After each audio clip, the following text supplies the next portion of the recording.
हमारी थी।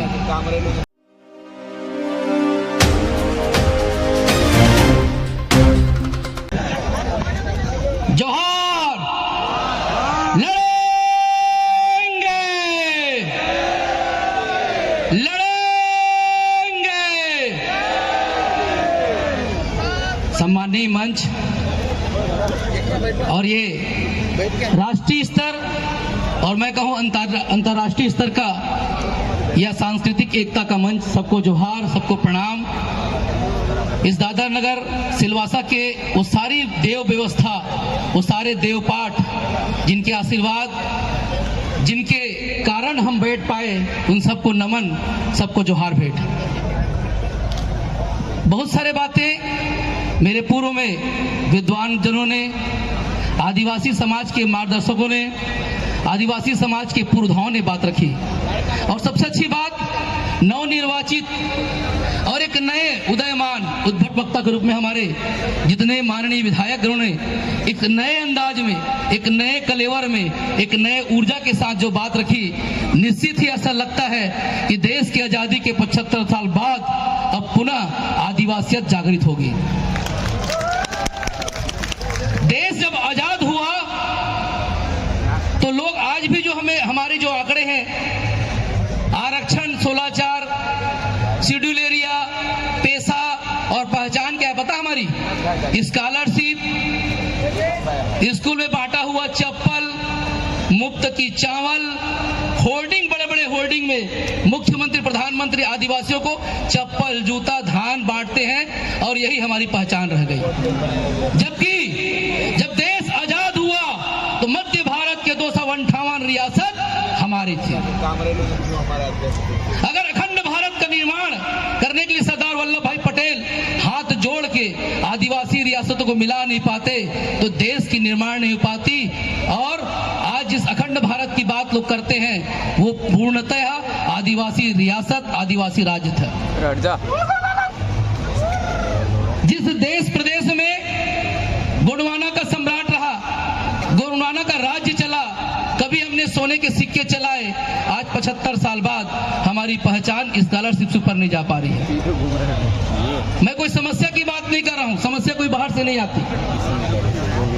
एकता परिषद की विशाल आंदोलन में, एक जन आंदोलन में, एक वैचारिक क्रांतिक आंदोलन में दादा अशोक भाई चौधरी जी के इस विचार से हमको एक होने का मौका मिला। लेकिन युवा क्रांति विचार हम शांति के साथ सहे इस देश के विकास में सहभागी बनने का प्रयास किया। लोकसभा में हमारे बारे में चर्चा होती है, राज्यसभा में चर्चा होती है, देश की विधानसभा में चर्चा होती है। हमारे विकास के लिए अलग से बजट बनते हैं, अलग से फंड बनते हैं। देश के जितने भी खनिज अगर हैं, अगर सुपर इम्पोज करें तो शेड्यूल एरिया, आदिवासी एरिया और देश के खनिज संसाधन एक जगह मिलेंगे। तो कहीं ना कहीं आज भी हम इसके मालिक हैं। अगर रॉयल्टी भी निकालते हैं तो सभी घरों में अगर ईमानदारी से रॉयल्टी निकाले तो एक कार, एक गांव में हेलीकॉप्टर आराम से खड़े हो जाएगी। लेकिन आज हम जूझ रहे हैं, हम अपने ही गांव में बेबस बैठे हैं, अपने ही अधिकार को हम आवेदन, निवेदन, प्रतिवेदन देके बाध्य हो गए हैं, आंदोलन करने के लिए मजबूर हैं, फिर भी सदन में हमारी चर्चा नहीं होती। हमारी बहू बेटे से अत्याचार होता है, फिर भी सदन में चर्चा नहीं होती। गांव के गांव उजड़ जाते हैं, फिर भी चर्चा नहीं होती। जिस हसदेव की हम बात कर रहे हैं, उस हसदेव अध्ययन के लिए गए, केते गांव उजड़ गया, वहां के लोग खत्म हो गए, पुनर्व्यवस्थापन की पूरा पैसा चली गई। एक छोटी सी बात करूंगा, काशी मंझवार नाम के एक आदमी को 1,25,00,000 हसदेव अरण्य के जब केते गांव उजाड़ा गया तो उनको मुआवजा मिला। उस आदमी को पैसे का मोल कैसे होता है? 33 गाड़ी खरीदा 1 साल के भीतर, 2 साल में सारी गाड़ी दान हो गई और 2 साल बाद जब उसके टांग कट गया तो भीख मांग के 2 साल गुजारा। और आदिवासी कल्चर की सच्चाई जानिए, जब वो खत्म हो गया तो दूसरे के गांव में जाके बसा था, उसे मिट्टी तक नसीब नहीं है, उस गांव में दफनाने की अनुमति नहीं मिला। क्योंकि जब गांव का पुनर्व्यवस्थापन हुआ तो तो बिना ग्राम सभा के सहमति के उनको जबरदस्ती दूसरे गांव में बसा दिया गया था। ऐसी विडंबना इस प्रदेश में सभी जगह हो रहा है, इस देश में सभी जगह है। आदिवासी अपने आदिवासियत कल्चर के नाम जाना जाता है, लेकिन कभी इसको स्वीकार नहीं करते। जब एक छोटी सी बात, आदिवासी समाज की महानता कहां आती है? वर्ल्ड में सबसे बड़ी समस्या आज क्या है? वर्ल्ड में आज सबसे बड़ी समस्या, जिनेवा में जब कॉन्फ्रेंस हुआ यूएनओ में, तो एक शोध हुआ कि विश्व का सबसे बड़ा समस्या क्या है। लोग कहे भूखमरी, किसी बड़े विद्वान ने कहा, किसी देश ने कहा आतंकवाद, किसी ने कुछ और कहा, लेकिन एक सबसे बड़ा साइंटिस्ट कार्ल मार्क्स ने कहा कि इस विश्व का सबसे बड़ा अगर कोई समस्या है तो वह है ग्लोबल वार्मिंग। तो लोगों ने पूछा उसकी समस्या का हल क्या हो सकता है?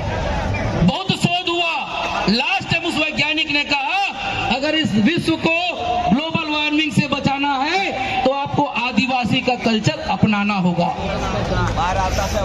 आदिवासी कल्चर अपनाना होगा, क्योंकि आदिवासी अपने पेड़ पौधे में भगवान ढूंढते हैं, उस मिट्टी में अपना देव ढूंढते हैं, हर जीव जंतु में अपना टोटम ढूंढते हैं। जिस दिन ये कल्चर अपना लोगे, विश्व का सबसे बड़ा समस्या ग्लोबल वार्मिंग का समस्या खत्म हो जाएगा। लेकिन ये बहुत सारी विधाओं होने के बाद भी आज लोकतांत्रिक व्यवस्था में जनमत की कमी के चलते हमें आज तकलीफ झेलना पड़ रहा है। समय कम है, बहुत लोग को कहना है, और इन्हीं की बातों के साथ मैं पुनः एक आह्वान करूंगा कि आज हमारे पास संपदा है। इस देश के संविधान में सबसे ज्यादा अगर अधिकार लिखा है तो आदिवासियों के बारे में लिखा है। इस देश की अगर सबसे बड़ी भूभाग शेड्यूल एरिया अगर किसी का है, जहां हमारी परंपरागत अधिकार है, तो वो आदिवासियों के पास है। और अगर ऐतिहासिक प्रमाण में जाए तो जितने भी जल जंगल जमीन है वो हमारे बाप पुरखा हमारा है। इस बात की सिक्योरिटी जब तक युवाओं में नहीं आएगी तब तक बहुत कठिन जाएगा। मैं इन्हीं के साथ एक छोटा समय लूंगा आभास के लिए, एक पेज पॉम्पलेट लेंगे। हम युवाओं को जोड़ने के लिए एक प्रयास कर रहे हैं ऑनलाइन के माध्यम से। पॉम्पलेट